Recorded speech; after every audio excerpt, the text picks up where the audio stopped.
Voici qu'il se lève au sommet de la nation pour apporter un élan nouveau et amener ce peuple dans son héritage, afin que notre joie s'exprime au quotidien, redorer encore le blason terni de l'identité de notre nation. Car il est Dieu. Voici un peuple longtemps assis dans les ténèbres, voit se lever le soleil levant, le soleil de la justice.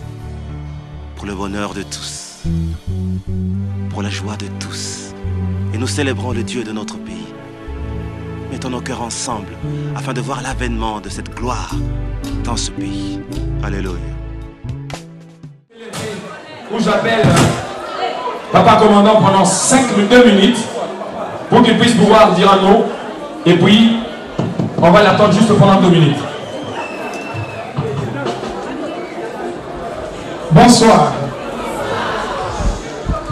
Chers frères et sœurs en Christ, aujourd'hui nous sommes là pour Alain Moloto. Alain Moloto que vous avez connu en tant que chanteur, pasteur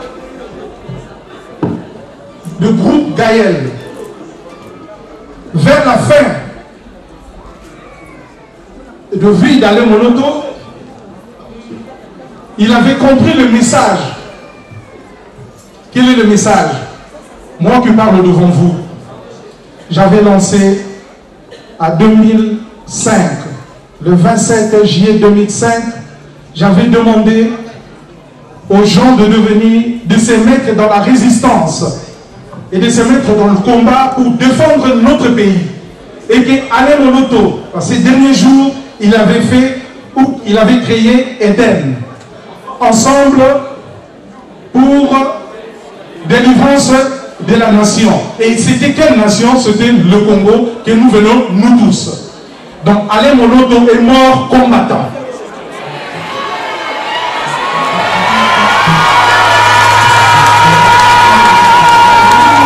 Et je veux compléter, à ma qualité de père de la résistance, j'élève Alain Moloto, Armand Tungulu et Serge au rang des héros de la résistance.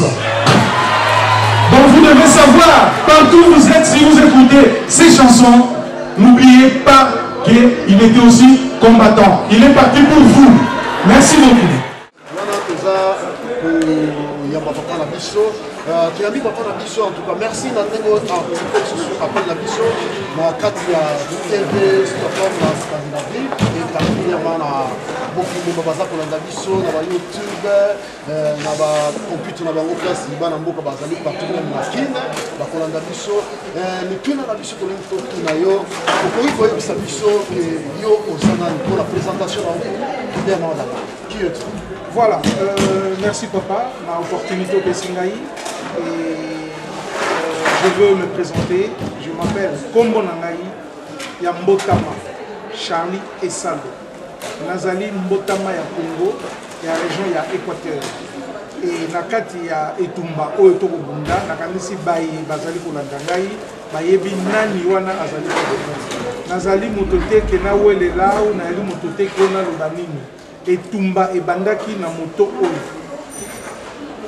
Ebandaki na moto oyo, c'est-à-dire. Donc c'est-à-dire père y a résistance. Père y a résistance et les combattants congolais.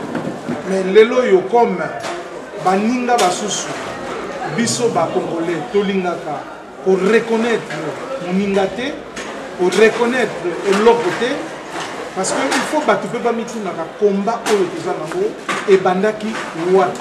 Et l'autre mot que vous avez sans tata ou maman. Ceux qui n'ont pas dit au maman,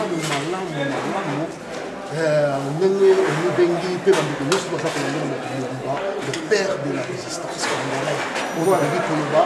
Oyo mutakoti idéologie la résistance ya kotelemela mboka ya mboka papa na biso nyo tozane na katikati na plateau oza kolanda ye et motuna na biso ya mibale oyo nakoki kotuna yo résistance oza koloba résistance kobandaki yango na anini parce que soki totali bafrançais mpe barésistance mpona mboka na bango na mboka oyo tozali dese na paris yango basalaka résistance bazwaka elonga bamikili mosusu mpe états-unis parci parla basalaka mpe résistance mpe tomonaka toujours bazwaka elonga sikoyo résistance na yo obandaka yango na nini mpe tozokende yango ntina wapi mpo tozwa vraiment bosomi ya bana mboka nakosenga yo obongisa ngai résistance na ngai te parce que moto soki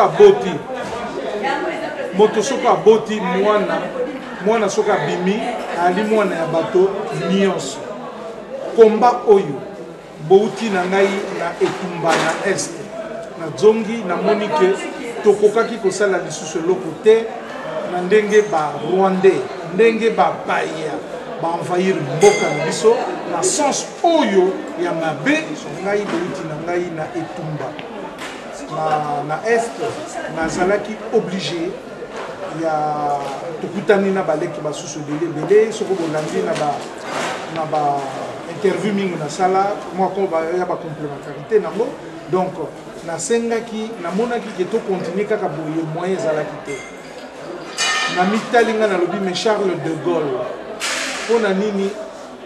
mpona nini asalaka eloko ya résistance natangi bikomeli ya Charles de Gaulle nalandi bilili mingi na ye nakomaki obligé ya kosala appel à la résistance à tout le peuple congolais zaïrois bipai nyonso tu bazali basimba ata libanga ata nzete mondoki tobunda na etumba oyo mpona kobengana monguna oyo akopeli biso me na kati ya appel wana ezwaki eko nango edwi beko nango lelo oyo di soki tozalaki awa mpona Alain Moloto c'est que Alain Moloto a été interpellé.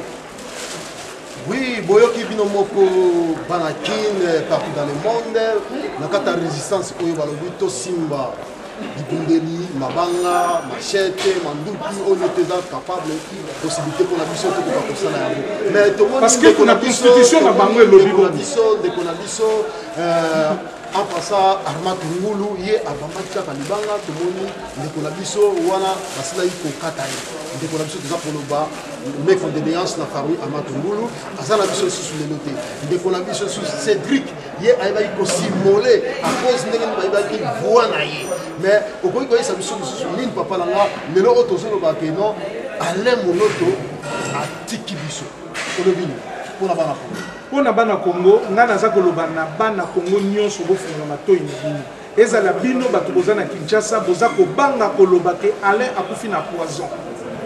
Alain Moloto nga nayebi Alain Moloto comme combattant résistant azalaki na Gaël na groupe na ye mais ntango asalaki Eden azalaki interpellé na appel na lansaka na mokili que biso moko peuple congolais to doit conscience ya mboka na biso et oyo place azali na niveau nyonso to nkoto défendre mboka soko dumbeli défendre mboka soko duni banga défendre mboka nango soko yebi ko comment défendre mboka nango et Alain Moloto asali Eden ayembi nzembo moto et bon misala ya mabe na mboka na biso c'est que Alain Moloto a été interpellé. Alain Moloto est mort comme Martin Luther King. Martin Luther King est mort pour défendre la peau noire. Et Alain Moloto est mort pour vous, peuple congolais. La nation congolaise. C'est pour ça que Alain Moloto est mort. Donc vous devez, vous tous, se mettre encore debout et se mettre vraiment à la résistance. Motabangi Sabisoke. Motabangi Sabisoke. Merci. Toza kokende malé de Tinasuka. Wana tokozwa dernièrement là. Oyebisi peuple congolais nini o baza kolanda biso en particulier. Peuple congolais na oyebisa bino mbo. Ezali likambo ya kobomba mate. Alain Moloto, Cédric, Armand Ngulu, nautaki ko élever bango na rang ya ba héros de la résistance pour na mboka na biso. Et baye ba pesi milimo na bango. Pona nini biso to pesa milimo te. To pesi milimo. Oya ko bomba, a continuer ko bomba. Mais aluka yeba makila ya Alain Moloto, makila ya Cédric, makila ya Armand Ngulu et Kolanda. Mais et l'autre mot on a dit que na ba résistant nyonso surtout ba combattant nyonso tant que l'on qui appelle à la résistance ezalaki teke pour na to négocier na Kabila. Kabila doit partir. D'un moyen ou d'une autre, il partira. Ba oyo baye na Kinshasa ou ba lingi baye na Kinshasa koya pour négocier, parti pour négocier mabumu na bango. Et boluka boye bango peuple congolais combattant congolais. Na biso nyonso na diaspora, ezala na Afrique du Sud, na Amérique, na mboka nyonso. Oyo combattant akokufa na poison, mutu alela yete pour amité qui et pas ya Kabila pour babomaye. Merci beaucoup. Merci Papa Yamingi to sepelaki to yambayo jusqu'à 4 na plateau en tout cas bana ya mboka basi kolanda yo pe bazali kolomona yo voilà vraiment la kobeta yango pe na koki kotindela combattante moko monene kuna epa na bino mangroko problème ezaki aza kolanda mama diwa simba bato nyonso kuna malamu ndiwa simba bato nyonso komba eza kokontinue kobanga te nayebi mulimu na yo ntango bomwana kokomaka masere eyali nayebi yo nakozila yo yeba etumba ezali tokokontinue tobanga biso. Merci topamboli zambe mpona yango. Hier c'était à 100%. Lobio eleki bazali kosala nyonso et puis tango to bandiko papa